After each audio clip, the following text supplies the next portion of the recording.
So, I had an idea. Shocking, I know. And that idea, of course, was to dye my hair black. No, I'm just kidding. That idea was born from a train of thought that I was having one day, where I was asking myself, what do the people want? What do the people on YouTube want to see? What should my next video be? What are the children yearning for? It did not take me long to come up with the answer. The people yearn for realness. Children yearn for someone to unapologetically be a hater on the internet. That truly is my calling. I have had a love for reading for as long as I can possibly remember. But my love of being a hater, no, that had a very specific starting point, and I can tell you that exact starting point. 7th grade English class. In my middle school, the curriculum was that each student had to write 2 different book reports about 2 different books for each year that they were in middle school. And my teacher saw that I didn't have a book that I wanted to read for my first ever book report. She knew that I was a big fan of the Hunger Games, so she decided to lend me her copy of this similar YA book. Now, this woman was in fact the devil incarnate. She did not have my best interests in mind, because the book she gave me, it awoke something inside of me. It awoke my inner hater. It was that fucking terrible. I read it 7th grade English class, I did my little book report on it, and I never thought about it again. Until a couple of weeks ago, when I had a brilliant idea. What if I went through all of the really terrible books that I had to read for middle and high school English class, and I reread them and made videos about them on YouTube? Excellent. Perfect. $1 million idea. Today we are going to be talking about the absolute literary classic that is Matched by Ali Condie. This book was published in 2010, very obviously trying to rip off the Hunger Games, as many YA books that came out around that time were. The only plus is this cover. This cover is great. It's kinda, giving Brat Summer vibes. Before that was even a thing. Truly ahead of its time. And as celebration of Brat Summer, kinda coming to a close now, I say, let's dive into this.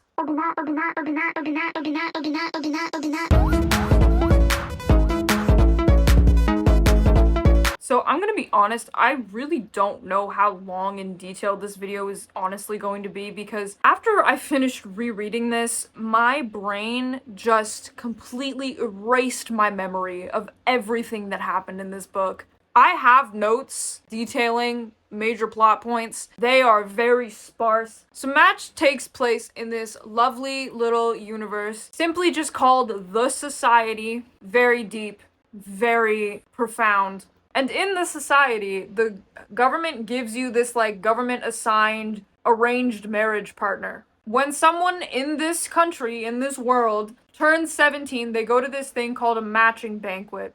And what a matching banquet essentially is they will call a name. That person will walk up to a podium, and then the officials will announce who they are supposed to marry. These matches have been made completely based off of the highest probability for the strongest offspring. They're real big on eugenics here in the society. As a bit of a side note on this, I do have to read this exact thing from the Wikipedia page of the book. The idea for Match was presented in 2008 when Condie's husband, an economist, asked her, what if someone wrote the perfect algorithm for lining people up and the government used it to decide who you married, when you married, etc. What? I just asked you how was work today. Condie was also inspired at the time when she chaperoned a high school prom, as well as other experiences such as falling in love and becoming a parent. Hey, so that's actually really crazy, because what do you mean by that? What do you mean you had to chaperone a high school prom and that made you start thinking about eugenics? Okay. So our main character is this girl named Cassia. Cassia is the one wearing the brat dress on the cover. Cassia goes to this matching banquet, and to her surprise, she gets matched with her next door neighbor, Xander. She's actually very excited about this because most of these matches, these people have never met each other before. So it's pretty rare to be matched with somebody that you know, let alone somebody that she's neighbors with, and she's actually really good friends with this guy. Your match is here this evening, the hostess says, smiling. The people around me smile as well, and their murmurs become louder.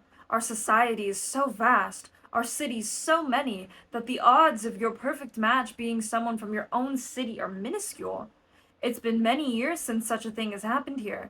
Xander Thomas Caro.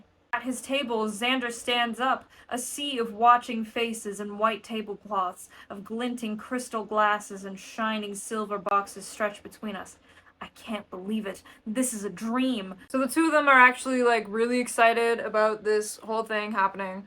I can't believe it, I say. I feel opulent and a little giddy. I can't believe that this is me, wearing a beautiful green dress, holding gold in one hand and silver in the other, walking next to my best friend, my match. I can, Xander says, teasing me. In fact, I knew all along. That's why I wasn't nervous. I tease him back. I knew too. That's why I was.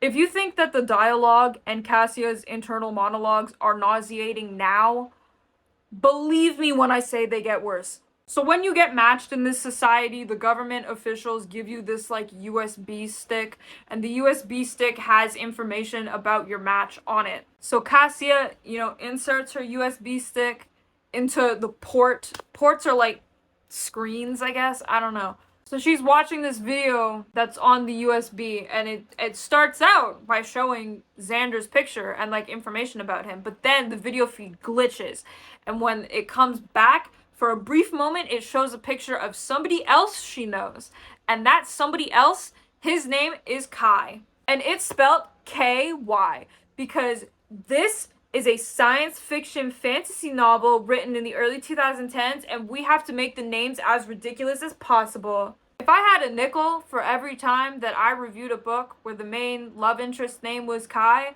I would have 2 nickels, which isn't a lot, but it's getting really weird. Before I continue, I do feel like I need to explain the one semi-interesting thing about this book, and that is the fact that everybody in this universe carries around a little fanny pack. Fanny packs have 3 medication tablets in them. There is a blue one that acts kind of like a multivitamin. It's like emergency nutrients or whatever. There's a green one that is essentially Xanax. Everybody in this society, anytime they get anxious, they just pop that green Xanny, And there is a red tablet, and nobody really knows what it does. There's a part in chapter 14 that says, even though the officials have laughed at the notion that this red tablet is a death tablet, the rumors still persist. I want you to remember that, because several times throughout this book, it will be heavily alluded to the fact that the red pill is a cyanide pill.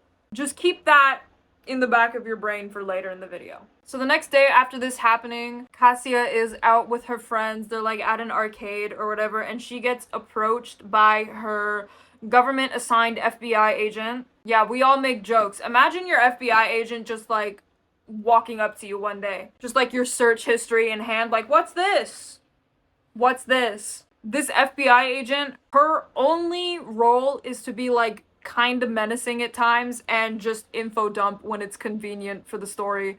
She explains to Cassia that the reason why there were 2 matches on her USB stick was because there was an error in like the factory that was like making the USBs. She assures Cassia like, don't worry about Kai. Xander is your official match. Don't even worry about it, girl. But through this conversation, we learn a little bit more about Kai.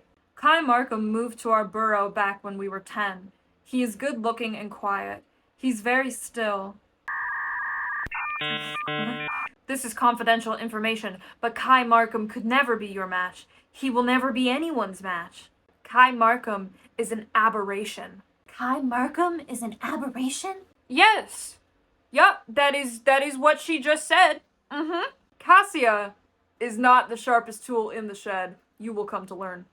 Aberrations live among us. They're not dangerous like anomalies who have been separated from society, though aberrations usually acquire their status due to an infraction. They are protected. Their identities aren't usually common knowledge. Only the officials in the Societal Classification Department and other related fields have access to such information. We really don't ever learn the difference between aberrations and anomalies. I assume anomalies are like people who have like committed crimes. What an aberration is, fuck if I know. We do learn later that Kai did not commit any type of crime. The reason why he has this aberration classification is because his father committed some kind of crime, and because of that he was like taken away from his parents, and he lives with like his aunt and uncle now. So Cassia decides to tell her grandfather about this mishap that happened with her match USB. Cassia's grandfather is about to turn 80 years old. And in this society, when you turn 80 years old, you die. You die. They kill you. Everybody dies at the age of 80. Even if you're healthy, they kill you. So she decides, since he's about to turn 80 like the next day, might as well tell him. She tells him this. He has no real reaction to it. Or maybe he does. I don't know. I forget and I don't really care. The really only important thing about this visit is that Cassia's grandfather gives her a slip of paper, and on the paper is this poem. It's a real poem. It's called Do Not Go Gently Into the Night by Dylan Thomas. Do not go gentle into that good night. Old age should burn and rave at close of day. Rage, rage against the dying of the light. Though wise men at their end know dark is right, because their words have forked no lightning. They do not go gentle into that good night. The line, do not go gentle into the night, is something that Cassia will repeat incessantly for the rest of this book. But the thing about this poem is that it's actually illegal. And the reason it's illegal is because in this society, there are exactly 100 of everything when it comes to any type of art form. There are 100 poems, there are 100 stories, 100 songs, 100 paintings, what have you. It's one of my favorites of all the 100 poems, the ones our society chose to keep back when they decided our culture was too cluttered. They created commissions to choose the 100 best of everything. 100 songs, 100 paintings, 100 stories, 100 poems. The rest were eliminated, gone forever. For the best, the society said, and everyone believed it because it made sense. How can we appreciate anything fully when overwhelmed with too much? The reason why this poem that she's given is illegal is because it was not one of the 100 government-approved poems. And she still has a copy of it, and that's illegal and bad. Look, okay, the censoring of art is not a new concept. Tyrannical governments have been doing it since there have been tyrannical governments. But this is not a subject that gets really explored in this book, other than the fact that, like, yeah, it's illegal. Why? Just is. Evil government does evil things. Spooky wookie, boo. The next day, her grandfather does indeed get executed by the state. But before he does, these officials come up to him with like a Q-tip swab, and they say, if we can take a tissue sample, you can be preserved, and when we as a society eventually figure out how to like create clones of people, you will be one of the clones. You have been chosen by society to eventually be cloned maybe one day. You just have to like spit in this cup. I'm glad that grandfather has qualified to have a tissue sample frozen. Now, for him, death may not necessarily be the end. Someday the society might figure out a way to bring us back. They don't promise anything, but I think we all know that will happen eventually. When has the society ever failed in reaching a goal? Was there really no other way to show Cassia being brainwashed by propaganda other than just making her really stupid? Apparently not, because this is just so on the nose that it like actually hurts. So anyways, yeah, her grandfather dies, but there is no time to mourn because it's brat summer, and you know what that means? Cassia is going to join a hiking club. You know who also, coincidentally, is in this hiking club?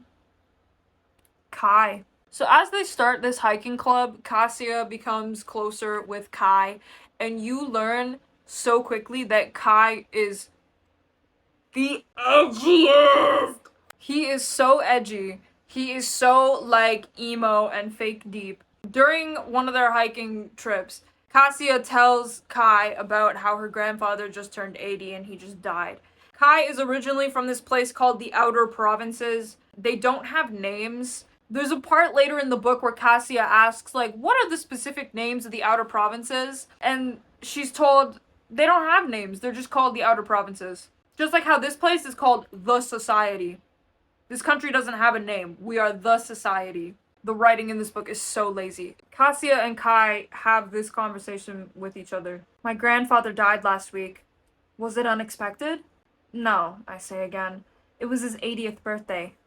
That's right, Kai says thoughtfully, almost to himself. People here die on their 80th birthday. Yes, isn't it like that where you came from?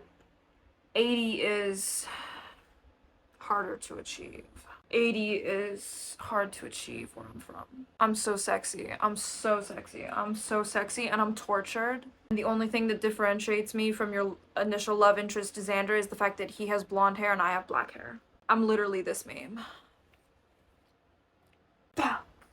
2010, oh my. 2010 YA truly is something. This line, 80 is ellipsis, hard to achieve, is something that was so memorable for just how bad it was that I remembered it all those years from when I first read it when I was 13. Like, I could not remember barely anything that happened in this book, but I always remembered that specific line for how just fucking overdramatic it was. This entire book is actually really, really overdramatic. It is just like the literary equivalent of those memes that you see on r/I'm 14 and this is deep. This entire book is just society bottom text. So during these numerous hiking trips, Cassia starts to fall in love with Kai. This middle section of the book is so full of nothing that there really is no point in me talking much about it. So much of it is dedicated to just Kai and Cassia hiking. You completely forget that Xander is a character at all because you barely see him. The only two, like, really interesting things that happen in this middle section is that A, Cassia's father loses the tissue sample of her grandfather that was supposed to be used to, like, clone him. But honestly, this whole scene is really stupid because during her grandfather's last day, where the whole family was gathered around, like, it was these doctors that took the tissue sample. So why did they give the tissue sample to her father when they could have just taken it right after he spat into the cup? The other thing that happens is that Kai starts teaching Cassia how to write things by hand. In this society, apparently, like, you are only allowed to type things, like, on a computer. You are not allowed to write things by hand. Writing things with, like, a paper and pencil is, like, illegal. Paper and pencils are illegal. Why?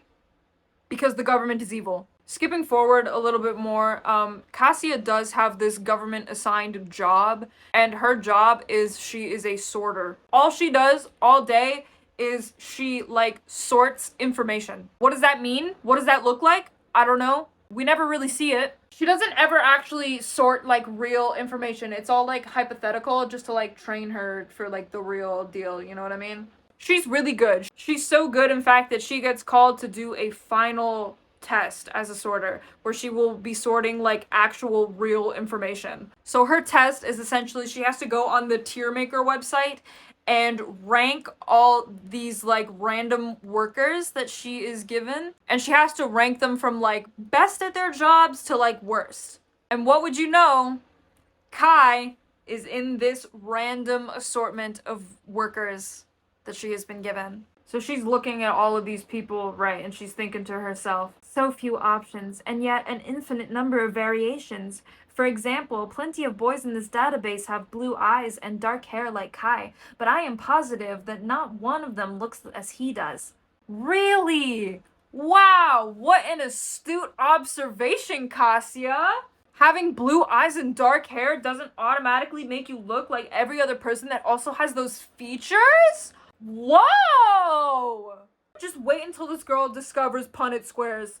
Anyways, she decides to rank Kai in the, like, best of the best god tier category on tier maker. This, however, was a trap, because what she was sorting was not the most efficient workers. No, she was sorting who would be the best soldiers. Because did you know that the society is actually at war right now. We're at war with our neighboring country, and our neighboring country is called the enemy. So because Cassia ranked him best of the best, he's getting sent straight to the front lines. So he gets drafted literally in the middle of the night. His aunt and uncle make like a big fuss about this. They're like screaming and yelling at these officials trying to take him away from the house. It wakes everybody up like in the cul-de-sac. Everybody's awake. Everybody's trying to figure out like what the hell's going on. It causes so much of a scene, in fact, that the officials taking Kai away for the draft, they instruct everybody in the neighborhood to go into their little fanny packs and take the red medication tablet. Now you have to understand, at the age of 13 when I was first reading this, I thought, oh shit. Because the book had been so fucking boring up until this point. I really thought, shit, they're gonna kill every single person in this neighborhood to like cover up the fact that Kai's like going to the military now. 13-year-old me was kind of sweating, you know, she was on the edge of her seat, because that's a ballsy move, you know, that really would be for a YA book. Do you want to know what the fucking red tablet does? Do you want to know what this rumored, fabled red tablet does? It wipes your memory. Not even like for any crazy amount of time, like it just wipes your memory of everything you saw within the last hour. So everybody in the neighborhood that saw Kai be dragged out by these officials, they just forget that they saw it. At the end of the book, though, her FBI agent makes another visit to her and essentially explains everything. Because like I said, that is quite literally her only purpose in this story. I'm too lazy at this point to find the passage.